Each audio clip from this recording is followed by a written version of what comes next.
بسم اللہ الرحمن الرحیم۔ السلام علیکم دوستو، واقعہ کربلا کے بعد شام کے وقت ابن سعد نے اپنے مردوں کی نماز جنازہ پڑھی اور ان کو دفن کیا، لیکن حضرت امام اور آپ کے رفقا جن کی تعداد 72 تھی اور ان میں 20 خاندان بنی ہاشم کے چشم و چراغ تھے، ان سب شہیدوں کو بے گور و کفن پڑا رہنے دیا اور ان کے سروں کو ابن زیاد کے پاس بھیج دیا۔ 13 سر بنو کندا کے پاس تھے اور ان کا سردار کیس بن اشج تھا۔ 20 سر بنو حوازن کے پاس تھے اور ان کے ساتھ شمر ذی الجوشن تھا۔ 17 سر بنو تمیم اور 16 سر بنو اسد اور 7 بنو مدحج کے پاس تھے۔ کربلا کے میدان میں شام ہو گئی تھی۔ ظلم و جفا کا لشکر منتشر ٹولیوں کی صورت میں ادھر ادھر اپنے تام وغیرہ میں مشغول تھا۔ وہ بدبخت ایک دوسرے کو داد شجاعت دے رہے تھے اور اپنے ظلم پر خوش ہو رہے تھے، اور ادھر اہل بیت نبوت کے بقیہ افراد جو چند عورتوں، شیرخوار بچوں اور ایک بیمار حضرت علی اوسط زین العابدین پر مشتمل تھے، رضا الہی پر صابر و شاکر گریہ وزاری کر رہے تھے۔ ذرا فطرت کے تقاضوں کے پیش نظر اندازہ کیجیے کہ ان سوگواروں کی کیا حالت ہوگی جن کی آنکھوں کے سامنے بھرے ہوئے خیمے خالی ہو گئے، ان کے عزیز قتل کیے گئے، خیمے جلائے گئے، ساز و سامان لوٹ لیا گیا، مقدس لاشیں بے گور و کفن پڑی رہیں اور خود دشمن کی قید میں تھے۔ یہ کیس و عز و شان اور فضل اور مرتبے والے لوگ ہیں۔ ان کے گھرانے کی عظمت کا حال یہ ہے کہ جبریل امین بھی ان کے گھر میں داخل ہونے سے پہلے اجازت کا طالب ہوتا ہے۔ یہ وہ لوگ ہیں جن کی محبت و خوشی خدا و رسول کی محبت و خوشی اور ان کی اذیت و ناراضگی خدا و رسول کی اذیت و ناراضگی کا موجب ہے۔ یہی وہ گھرانہ ہے جس سے امت کو دین، ایمان، قرآن ملا ہے، جن پر سلام کہنا ہر نماز میں ضروری ہے، ہر خطیب جمعے کے خطبے میں ان کے نام لیتا ہے۔ یہ وہ لوگ ہیں جن کا واسطہ وسیلہ اجابت دعا کے لیے ضمانت ہے۔ یہ چمن رسالت کے لہلہاتے ہوئے پھول اور کلیاں ہیں۔ ان کی پاکیزگی اور عظمت کا ذکر قرآن میں خود خدا تعالیٰ نے فرمایا۔ آج کربلا کے میدان میں ان پر غم کی شام کا بسیرا ہے۔ یہ شام کیسی اندھوا ناک شام ہے، آل رسول کے خون سے رنگین۔ یہ ایسے دن کی شام ہے جو شاید پھر کبھی اس طرح طلوع نہ ہو۔ یہ شام اسلام ہی کی نہیں، انسانیت کی تاریخ میں بھی رہتی دنیا تک وہ شام کہلائے گی جو ظلم و جفا اور صبر و رضا کی دونوں مثالوں کی یاد دلاتی رہے گی۔ یزیدیت کی تاریکی میں حسینیت کا اجالا کرنے والی یہ شام صفحہ دہر پر کبھی نہ مٹنے والا وہ نقش اور ایسی ساعت ہے جو صدیوں تک دیکھتی آنکھوں اور سنتے کانوں کے لیے حق و باطل اور اندھیرے اور اجالے میں فرق کرتی رہے گی۔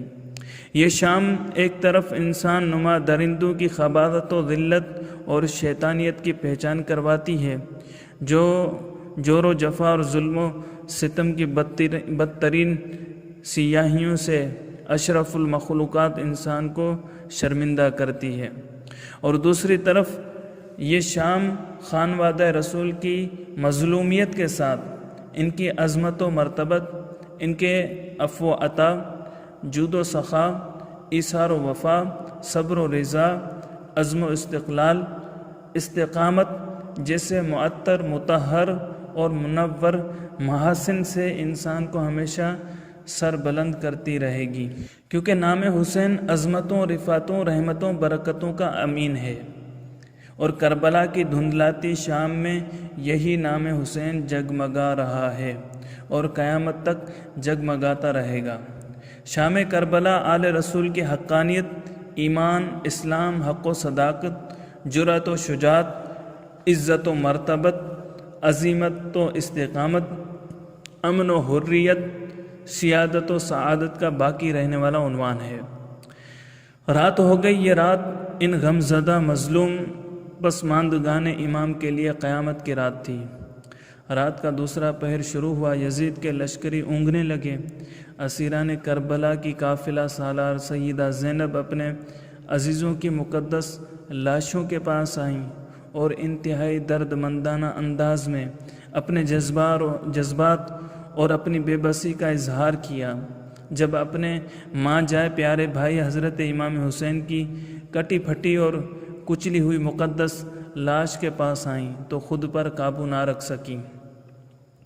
اپنے بھائی کے سینے پر منہ رکھ کے اس درد سے روئیں کہ سب کی ہچکیاں بن گئیں۔ ان درندوں نے خانوادہ نبوت کے آخری چشم و چراغ حضرت امام زین العابدین کو بھی جو بیمار تھے قتل کرنا چاہا، لیکن ایک شخص حمید بن مسلم کے دل میں اللہ تعالیٰ نے رحم ڈال دیا۔ اس نے ان درندوں کو یہ کہہ کر روک دیا کہ یہ کمسن بچہ ہے اور بیمار ہے، اس کو قتل نہ کرو۔ ابھی حمید سپاہیوں کو یہ کہہ رہا تھا کہ ابن سعد بھی آ گیا۔ اس نے کہا خبردار کوئی شخص ان لوگوں کے خیموں میں نہ جائے اور نہ ہی کوئی اس بیمار لڑکے سے مزاحم ہو، اور جس کسی نے بھی ان کے مال و اسباب وغیرہ میں سے جو کچھ لوٹا ہے واپس کر دے۔ اس کے کہنے پر سپاہیوں نے بیمار عابد سے تو ہاتھ روک لیا، لیکن لوٹا ہوا مال کسی نے واپس نہ کیا۔ یزیدی تو سو گئے، کچھ پہرے دار جاگتے رہے، مگر اہل بیت نبوت کے بقیہ افراد کی آنکھوں میں نیند نہیں، صدمے اور غم کے آنسو تھے۔ یہ کیسے صبر والے لوگ تھے، ان کی زبانوں پر حرف شکایت نہیں، ان کی جبینیں شکن آلود نہیں، انہوں نے واویلا نہیں کیا، گریبان نہیں پھاڑے، قضاء الہی پر صبر کیا، کیونکہ یہی ان کے نانا جان کی تعلیم تھی اور یہی امام پاک کی وصیت تھی۔ یزیدی سمجھ رہے تھے کہ قتل حسین سے وہ کامیاب ہو گئے، لیکن امام پاک نے میدان کربلا میں فتح و شکست کے عنوان ہی بدل دیے تھے اور تاریخ کے صفحات پر یہ نقش کر دیا تھا کہ حق پر ثابت قدم رہتے ہوئے سب کچھ قربان کر دینا اور اپنی جان دے دینا شکست نہیں بلکہ عظیم الشان فتح و کامیابی ہے۔ انہوں نے ذلت کی زندگی پر عزت کی موت کو ترجیح دی اور عظمت و استقامت کی وہ مثال قائم کی جو رہتی دنیا تک ایک با مقصد اور زندہ یادگار اور آنے والی نسلوں کے لیے قابل تقلید ہے۔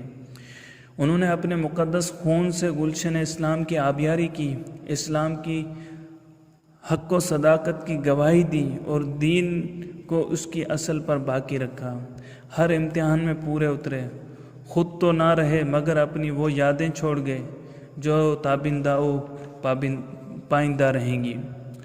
صبح کے وقت اہل بیت نبوت کے یہ ستم رسیدہ افراد بحالت اسیری جب لشکر یزید کے ساتھ کوفہ کی جانب چلے تو امام پاک کی بیویوں، بیٹیوں اور بہنوں کے سامنے بے گور و کفن ان کے پیاروں کی مقدس لاشیں تھیں۔ وہ سب ایک ایک لاش کے قریب جا کر الوداع کہہ رہی تھیں۔ ان کے رونے میں اتنا درد تھا کہ کلیجے پھٹے جاتے تھے۔ حشر برپا ہو گیا تھا۔ سیدہ زینب نے انتہائی درد و کرب کے ساتھ روتے ہوئے کہا، یا محمدہ، آپ پر اللہ اور ملائکہ آسمانی کا درود و سلام ہو۔ دیکھیے یہ حسین چٹیل میدان میں اعضائے بریدہ خاک و خون میں آلودہ پڑے ہیں۔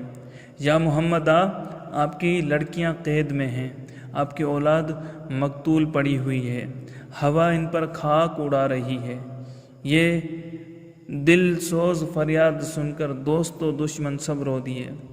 جب لشکر یزید کربلا سے کچھ دور چلا گیا تو شہادت کے دوسرے اور بقول باز تیسرے روز قبیلہ بنو اسد جو قریہ غازریہ کے کنارے فرات پر واقع تھا، ان کے لوگ آئے اور انہوں نے امام علی مقام کے تن بے سر کو ایک جگہ اور باقی شہداء کو جن کی تعداد 72 تھی ایک جگہ دفن کیا۔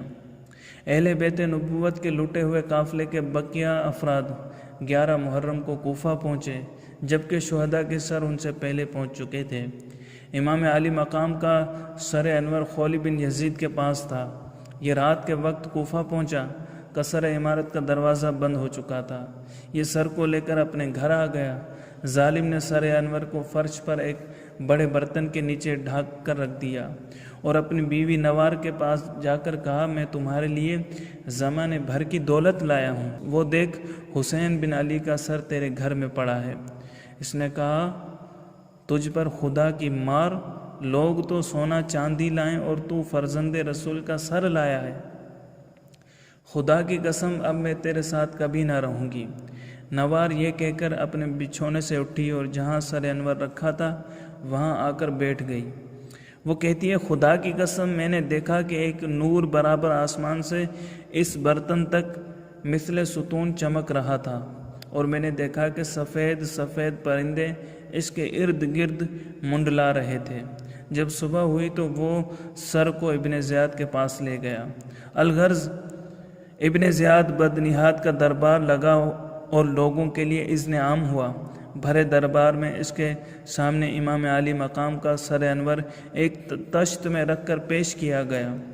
اس ظالم کے ہاتھ میں ایک چھڑی تھی جسے وہ آہستہ آہستہ آپ کے لبوں اور دانتوں پر مارتا تھا اور کہتا تھا کہ میں نے ایسا حسین و جمیل نہیں دیکھا۔ اس مردود کی گستاخی اور بے ادبی پر نبی کریم کے بوڑھے صحابی زید بن ارقم جو اس وقت وہاں موجود تھے تڑپ اٹھے اور درد و کرب کے ساتھ روتے ہوئے فرمایا اور ابن مرجانہ یہ لکڑی امام پاک کے لبہائے مبارک اور دندان شریف سے ہٹا۔